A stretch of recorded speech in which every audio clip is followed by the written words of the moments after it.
to another edition of Active Living.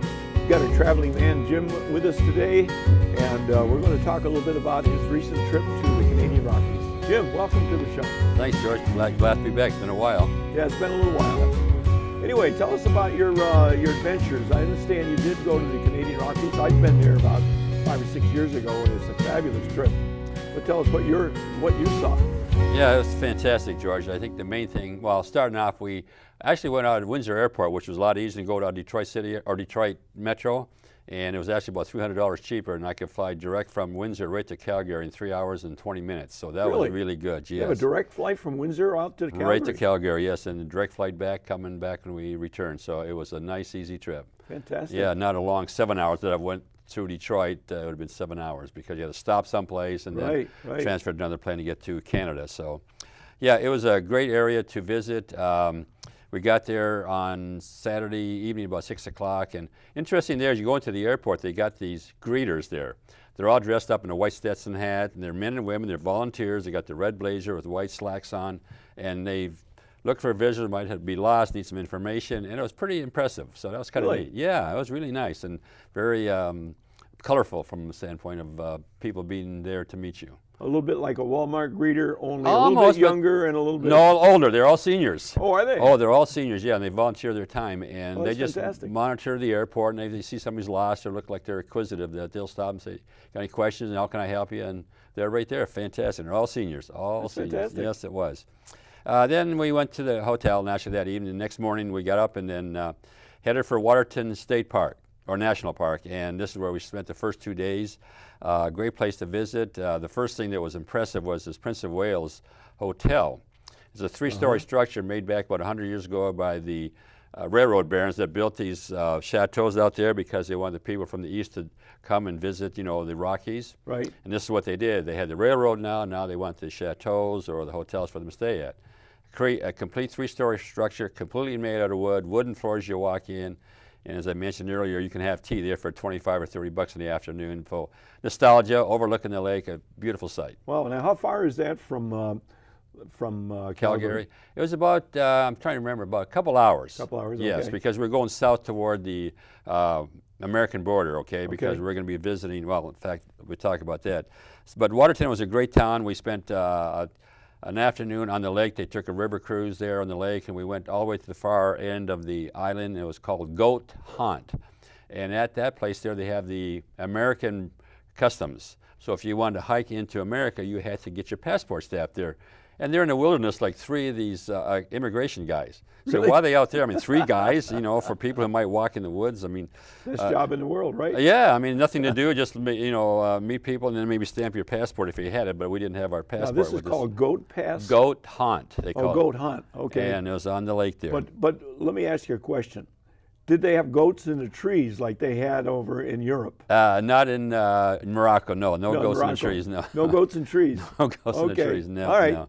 So, like I said, we took that as the afternoon there, and you could, and at that point there is the 49th parallel that runs between the United States and Canada, runs through there, so that's why they have the Border Patrol there. So, and there was, you know, in town there, you have deer walking around, or they call it the mule deers. They walk around there munching, you know, having a good time. And really?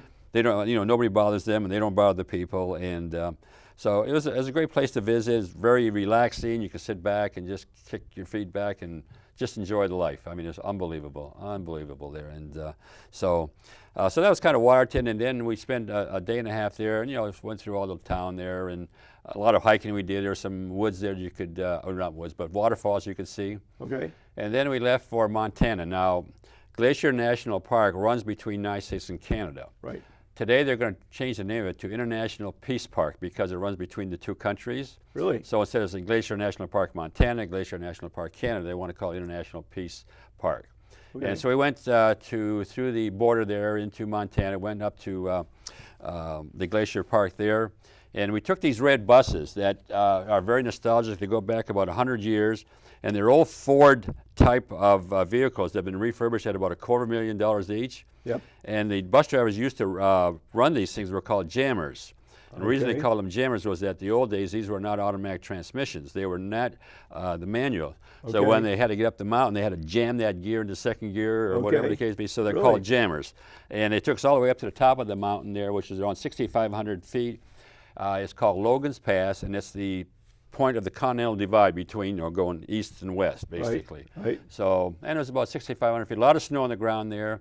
A unique thing there is that what we saw, the ranger pointed out these Rocky Mountain sheep. They were up on the hill. Right. You couldn't see them with the naked eye. I mean, they're like 3 miles up there, and this ranger saw them. There they are, So I've got my camera out, and I was able to get a couple of pictures, and they came in pretty good. Really? Yes. And just, again, magnificent sight. There was snow all over the ground there. It was melting naturally. Now, what month were you there? June? Just, June here. June? Yeah, June 25th. So they still had a lot of snow up there. Well, it's melting. I mean, it'll be there for even until the wintertime. Really? Oh, yeah. It's so deep there. And, there's glaciers up there, and so they're not going to be totally melted. But, so that was kind of the part in Montana there. So we spent the better part of the day there. And then we came back and drove all the way to Banff, which is a pretty long run. It was about almost a full day. But we stopped at various places like Moraine Lake and Bow Falls and other lakes as we traveled back to Banff. But as I recall, the scenery up there was absolutely spectacular. Oh, it's so spectacular. Unbelievable. It's so spectacular. I mean, you can't believe it, I've always wanted to go there because being from Canada and reading our history about Canada and going to high school in Canada is that Lake Louise, Banff, and Jasper are always in the history books. Oh, really? So it was a long dream that I go to Canada to see these places, and I finally was able to do it. So it worked out real well. But on the way back, and even on the way there, we saw quite a bit of wild animals. We saw basically a black bear, we saw bighorn sheep, we saw deer, so there's a lot of wildlife all over the place. Okay. And the black bear was interesting because he was on the side of the road, and as soon as we stopped, he started running into the woods there, so we wasn't able to get a picture of him. But later on, I did get a picture of a grizzly bear, so that was pretty good. Yeah, grizzlies out there too. And the way you tell the difference between the two animals, the grizzly bear has a big hump on his back, and their snoot is a little bit flatter versus the black bear. So that's how you tell the difference. I understand there's another difference too. What's that? Their claws. Oh, yeah. The claws on a black bear are curved, and they can actually climb up a tree. Okay. However, on a grizzly bear, they can't climb up a tree because their claws are straight. Oh, is it? But what they will do is if you climb up a tree, they'll knock the tree down and then get you. They get you that way regardless. Okay. Yeah, right. So, going up the mountain with the Ford buses was really interesting. They're, like I say, Ford buses, and they're just fantastic. I mean, they had open air, and they could sit about 14 or 15 people as you went up to the top and come all the way down. We did see some burnt areas there where the forest fires have had their take in the area there. They're normally caused by lightning. Okay. And then the other problem they have right now is the birch bark beetles. They're starting to destroy some of the trees. Oh, really? Yeah, and that's interesting. They've taken over a lot of areas there, and so it's trying to stop it. Something like the ash borers that we had here. Same thing. Killed all our ash killed trees. all the trees, exactly. So, so that's kind of the, Banff is a really great town. I mean, we had great restaurants there. We were right in town. The food was good there. The souvenirs were pretty decent. A lot of people there. Interesting part about this trip that you would say when we were going through all these areas that 60% of the people that were there were Asian. Really? A lot of Chinese, a lot of Japanese, and and most of them are from British Columbia and actually from China and Japan actually. But Vancouver, British Columbia has a big population of Asian people. Okay. And if you walk down the streets in Vancouver, I mean, you'll see 60-70% Asian people as you walk. Is that right? It's a port of entry city coming from, from the east there. So, well, we were in Hawaii a few years ago, and the Asian population there was also very large. Yeah, it's amazing, yeah. So, and like I said, as we come back, we went through what they call the Chief Mountain, which is the border between the United States and Canada. Then at the border, there's the 49th parallel again that stretches both ways, and they have a marker there that says 49th parallel, and then there's a swath actually goes right up the mountain. You can see it for miles going up both sides of the mountain, and it's about 10 feet wide, and that's the 49th parallel, yeah. And is there a wall there? No walls. No wall yet? No walls yet. No. I heard the Canadians are going to build a wall. I don't know. Maybe it's the other guys. Yeah, the Americans are going to do that. I don't know. We don't have many Hispanic up in Canada, so I don't know unless it be other people coming from other countries that are coming through there. So that was kind of a highlight there to come through there. And it's the first time that I was able to get my passport stamped with a Canadian stamp. Okay. And it was the first time, because I've traveled back in between Windsor and that, you don't get your passport Right. stamped, but there I was Right. like, so can I get this stamped? And the board said, oh yeah. I was the last guy in the line, so I was able to get mine. All of a sudden, 4 other people want to get their passport stamps, and that's our way of showing we were at in our passports. That's what we look for all the time. That's great. Yes, it is. Yeah, Banff is a great town. You got a lot of museums there, and the next thing we did was take a gondola ride all the way to the top of this mountain. Okay. And you overlook Banff, and with its large hotel, they call it the Chateau there, and again, very expensive to stay there. Okay. And it's like $300 or $400 a night. And you guys obviously stayed there, right? We stayed in town. No, we stayed in town. I think it was a little cheaper there to stay in town. Interesting part about that, there's a weather station at the top there. Right. There was a guy that used to walk from the bottom all the way to the top every day to get a weather forecast to come down. And when he died, naturally, they didn't do that anymore. Now they got the gondola there. So, and when you get up to the top, then you have another flight of stairs that have to take all the way to the very top where the weather station is at. Okay. And on the way down, we saw a couple more animals. We saw the Did this guy do this during the winter as well? He did it every day, 365 days a year. Wow. And the guy must have been in tip-top shape, because it's pretty straight up there. Yeah. You can take the gondola up and walk down if you want, but you can go either way. But people walk it and they walk down. So, but a lot of people will take it up and then walk down. So, we did that in Israel. We walked down. We went to Massa there. We walked down after we got to the top of the mountain. Right. So we walked down. It was pretty nice. And the thing about Banff, there's so much to do there. It's very, I'd say commercialized, but you got the railroad station there where the railroad runs through there. Right. The town is clean. You can't own property there unless you live there full time. There's a lot of restrictions. You can't be a absentee landowner. You really can't? No. I mean, if you're not going to be a permanent landowner, you cannot stay there or even buy a home. So very interesting how they're able to control the amount of people that are coming in there. But the railroad was a big deal there when they came through. Oh, absolutely. I mean, that was, bring the people from the east to come to these places, and this is how they brought them out there and build these chateaus there. I don't know how they built them, but the immensity of these structures are so huge. I mean, it's incredible. Yeah. I got some friends that just took the railroad ride, for example. Mm-hmm. I think it started in Seattle or Vancouver, one of those cities, and then traveled to Banff and Jasper and so on. Well, I did. I checked that out from Toronto to Calgary. I thought it'd be a nice, train ride, see the scenery as you go through northern Ontario, go all the way over to Calgary. And when I checked out the price, like $3,000 round trip each. Whoops. I said, whoops, for $500 in the airplane. Let me think about this for a minute, Yeah, and 3-hour flight, right? Yeah, a 3-hour flight, yeah. It would take 2 days by train, and you stay an overnight in a sleeper and such. Oh, do you? Yes. Okay. But after the $3,000 prices, well, I think I'm going to fly out there a little quicker and things of that nature. They do have a set of they have thermal springs there. We went, after we did the gondola rides in the afternoon, we took a bus from downtown Banff to the thermal springs.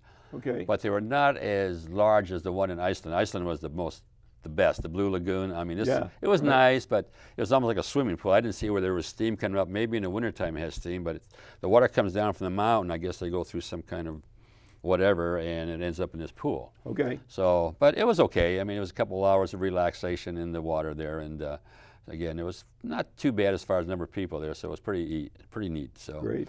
So after spending the time in Banff, then finally we started going from there to Jasper, and saw many lakes and glaciers. The main thing about the glaciers, now we saw about 25 glaciers, and they figured by the year 2030, most of those glaciers will be gone. Really? Yes, and the only one that would probably remain, the biggest one, is the Lake Athabasca one, which is the one we'll talk about later on. So these are, again, Banff is a great town. Most of the people were there. Fortunately, we were there before Canada Day, which was on July 1st. Okay. The time we went, all up to the time we were in Banff, there's not a whole lot of tourists yet. But then Thursday night, a lot of people were coming from Calgary, from other parts of Canada, come there for Canada Day for the 3-day weekend. Okay. So there's one. Oh, Canada Day, that's right. You guys are up there for Canada Day. Yeah, it was Canada Day. Was that a big celebration? Oh, yes, it was. Yeah, a big celebration. And, flags all over the place. They gave you flags as you went to some of these places, little Canadian flags. And so they do it up well. They do. And then it's a great day for, what is it, blue, right? Beer, blue. Oh, really? Oh, yeah, Labatt's Blue. Everybody wanted blue, You got to have a blue for Canada Day, yeah. Greatest sales day for beer in Canada is these holidays. Now, do they have fireworks and all that stuff like we do? Yes, they had it in Jasper the night we were there on Canada Day. Okay. They had some there, but we were past Banff, so I'm sure they had something in Banff at that time also. Again, with going to Banff, there's a lot of falls to see and a lot of glaciers, and again, the scenery is just outstanding. They're able to control quite a bit of the fires that occur there from time to time. I was going to say the fireworks and forest fires could be an issue, couldn't it? It can be. It can be. So, especially with all the trees there and that. But I mean, when you were going on the buses, like the red buses went up in the Glacier National Park in Montana, I mean, you look down in the valleys there. I mean, it's just so awesome. You just can't believe the immensity of that area. Oh, I know. It's just fabulous. You know, you're just wondering how we're in this flat land here. You go over there and see the beauty and say, wow, this world is so much to see. And it's the best beauty I've seen in all the trips that I've gone in the world. I mean, the beauty out there is outstanding. You just can't. Now, I haven't been to like the French Alps or something like that, but maybe they have some scenery low. When I went to Norway, the fjords and that, they're pretty impressive too, as you go through the fjords and such. Jim, we're going to take a little break here. Great. And we'll be back in just a couple of minutes. Sounds good. Prescription drug abuse is a national epidemic. The new in way to obtain drugs is through parents' or grandparents' medicine chests. Removing prescriptions from your cabinet is the best way to keep drugs out of the hands of our young people. We've got to work together to protect our teens, our seniors, and our environment. Clean out your medicine cabinet today. Please participate in Operation Medicine Cabinet and drop off your unwanted or expired prescriptions at one of our law enforcement drop-off sites in Oakland County. We can't ignore this situation anymore. Welcome back. We have Jim Robeck here. Jim's talking about his trip to the Canadian Rockies. And so you ended up in Banff for quite a couple days. A couple days, yes. And now you're moving on again. Moving on toward Jasper. And as we moved down there, one of the things we did was we took what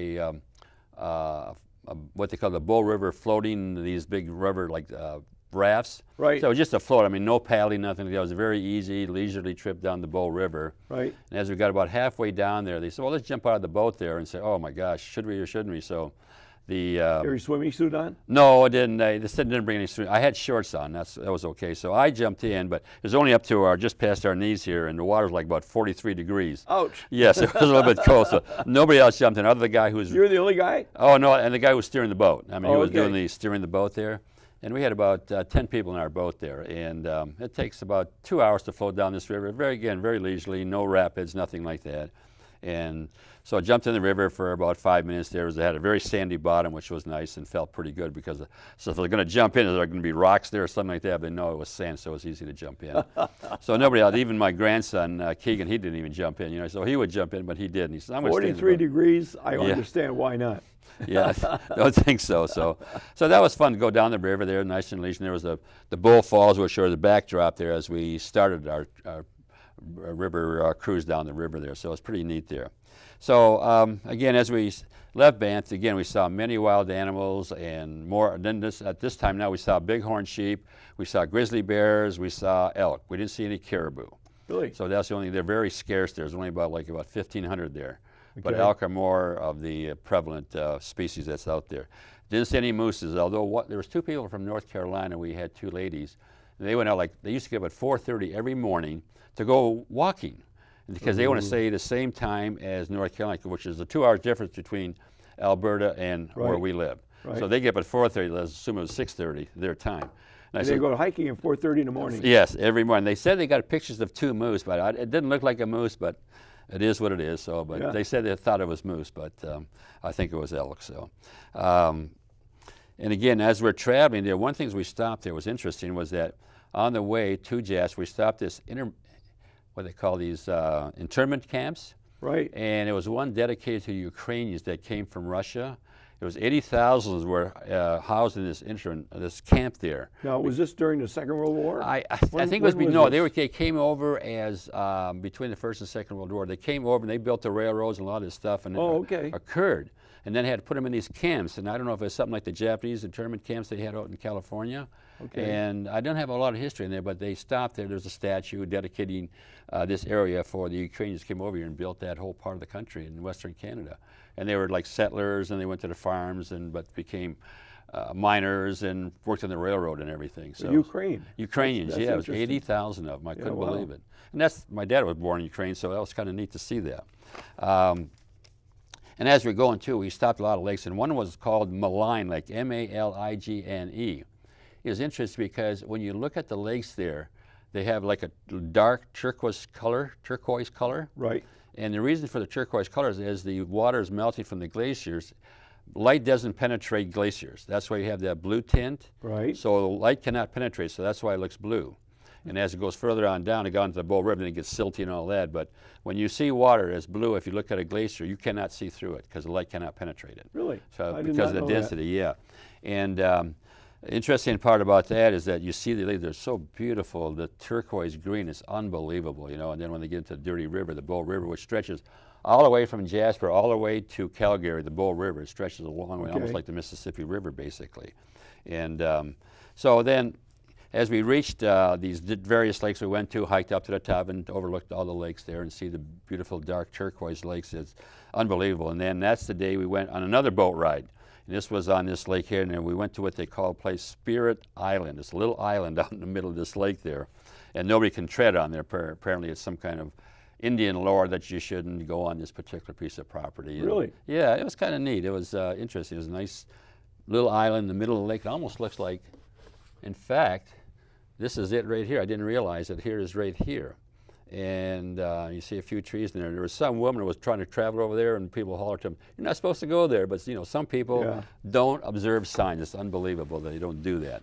But well, it is what it is. You know, people are just, some of these tourists, they think can go any place they want because they want to take a picture. Sure. It's the way it goes. Okay, arriving in Jasper, again, it was a neat little town. It wasn't as commercialized as Banff. There was fireworks that evening because it was Canada Day. As we traveled in the lake there, we came back to Jasper, and they had fireworks that night, and they had all these tents set up. And what's interesting there too is that since it was being Canada Day, a lot of people rent these campers, and they'll park them right on the streets and any place they can, and they come into town. You can leave them there all night, and you would stay right there. And I said, really? wow, that's kind of interesting, you know, that you just park any place, lock it up, go into town, eat your food, or, you know, go to a restaurant, go to the festival that they had going on in Jasper. Well, you know, when you go travel out west, like Bryan and those some of those canyons out there in Utah, you see a ton of these rented trailers, rented motorhomes. Yeah, yeah. And they're the small motorhomes, and we found that we were almost in a minority when we were out there. Oh, is that right? Because there were so many people from Germany there. Oh, yeah. It's unbelievable. Yeah. So anyway, so they get these rentals. Yeah, again? they get these rentals. I said, well, that's pretty slick, you know. You just, and they weren't too bad. Anyway, from 18 feet to maybe 25 feet. You know, a couple of kids in there, their mother and dad, and that's it. You know, you just jump out of your thing, go into town there, you park on the street, and I guess they allow it from the standpoint of being a holiday. And fantastic. Then if there's a parking lot, they park right there, so there's no going to the campground or anything like that. And then you go out to facilities in town, because most of these towns will have a ranger station. This is where we normally get. I won't be able to see it, but what we do in our passport is we get these stamps. Now here's one from Banff, and we stamp our passport with it. I'm not sure we're supposed to do it, but they look like this. They stamp your passport. Here's another one with a bighorn sheep on there. You won't be able to see this because of the fact it's kind of black there. So, but we have our passport stamped everywhere we go now. And especially, I didn't have my national park book. I have a book that you buy for around $10, and every time you visit a national park in the United States, you get your book stamped. Yeah, for every region within the United States, from the Southwest to the Southeast and all that. And I didn't have my book and never thought about bringing it, but so I started stamping my passport. I should have brought that. Would have saw some of the stamps they had in there. And then after we spent a couple of days in Jasper, again, a small town, a lot of things to do there, but mostly it was lakes and rivers and falls and scenery. That was basically Jasper. Yeah, nice. Banff had the better part as far as the beauty and the mountains and the backdrops and things of that nature. After leaving Jasper, we kind of headed back toward, oh geez, I missed part of Lake Louise. We spent a better part of a half a day in Lake Louise as we left Banff there, and that's, you know, that's the most advertised lake in Canada. Right. But Jasper doesn't get the notoriety that Banff does because Lake Louise is in between them. And the day we were there, we had a little bit of rain, there's a little bit of fog, but it turned out pretty neat anyways. So Lake Louise is there a town called Lake Louise, or just no, the lake, I think just it's the lake? Just the lake itself. It's just it's out of Banff, and then it's beautiful as far as, again, they have another hotel there where people used to come from the east and stay there. Fancy hotel. Right, and we went through the hallways. They had beautiful chandeliers that stretched right along the whole hallway. Really? And they had a lot of areas blocked off where the people who stayed there, you couldn't go in there, but you go to the ice cream store, the foods and the concessions and things of that nature. And Big hotel, very nice, but again, very expensive. If you want to stay there, it's not for the faint of heart. It's a little expensive. All these places, like the Prince Wales, and then the one Chateau in Banff, and this one here in Lake Louise. But a beautiful site. But that's Canadian dollars, Jim. Yeah. You know, what is it today? 30%? No, it's 25. It's around 76 cents to the dollar. Okay. So we get about 25 cents on a dollar. Okay. But then you add the 13% tax they have on everything you buy. So yeah. Well, you used to have the GST and the PST. They eliminated the provincial sales tax. It used to be 13 and was it 8 or 10? Okay. It was up like 25% you would pay in taxes. Wow. You went to the restaurant, it was 25%. Then you have to add your tip to it. Then wow, that's pretty But significant. you can collect part of that coming back in the United States, right? As far as some of the taxes. Well, if you had a value-added tax, you buy something of value, like you come from Europe, the VAT. I mean, if you spend $100, you're not going to get a couple of dollars back. So, and you got to keep all the receipts and all that. It's not worth doing then. No, it isn't worth it at that point there. So, and then coming back again, we stopped at a few other places. Again, more lakes and more waterfalls and such are all over the place. And again, the beauty is fantastic. And then our last stop was what you call Lake Athabasca, the glaciers there. And there's the glacier. It's in the middle, and there's 3 glaciers to this side and 1 to this side. So you got 3, Lake Athabasca, and the what they call I think it's called the crow's foot. It's got like 3, looks like a crow's foot. Okay. They call it the crow's foot glacier. So at that point there, we went inside there, and they took us on a bus to what they call these explorers. They're huge vehicles. They take you right on top of the glacier. Right.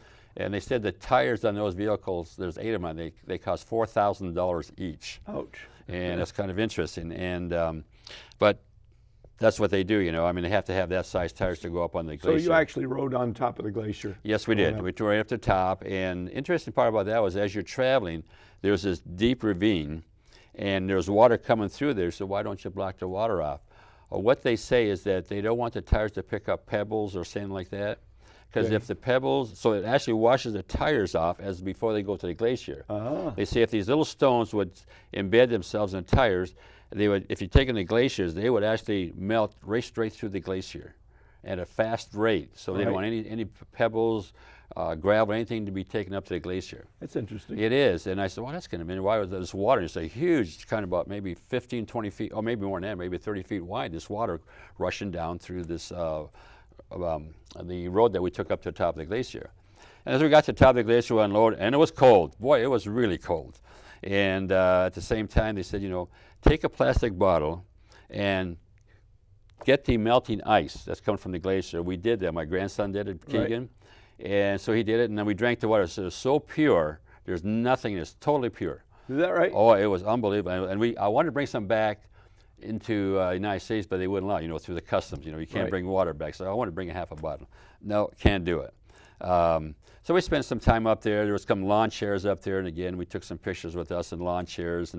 But my grandson had shorts on. He didn't stay out too long. He had to go back to the bus because it was dastardly cold there. Well, here as we are at the restaurant, it's nice and balmy. You go down to the glacier. It is cold and windy. It came right down where that big glacier is. You see on the backdrop here, and but just wonderful. It's just something to see, to step on it, and you can see how fast it's melting. And they do have treks. You can take a walking tour of the glacier right from the bottom to the top, but you have to go with a guide. And the reason for that, because sometimes there's crevices in the glacier. If you were to fall down, if you go 250 feet down, they'd never get you out. Really? So they have to know these gaps where they might be at. Right. So you have to go with an experienced guide, otherwise you may not come back. They said that, I think the U.S. Army trained up there for the Second World War, and they lost tanks and other vehicles. They're actually buried in the glaciers. Really? There's somewhere there. They're saying maybe one day they'll wash out and come out there. The tanks and trucks and other things that would just disappear because they hit these crevices this year. Well, thanks again for joining us. We'll hope to see you next time. And goodbye. Great. Thank you, George.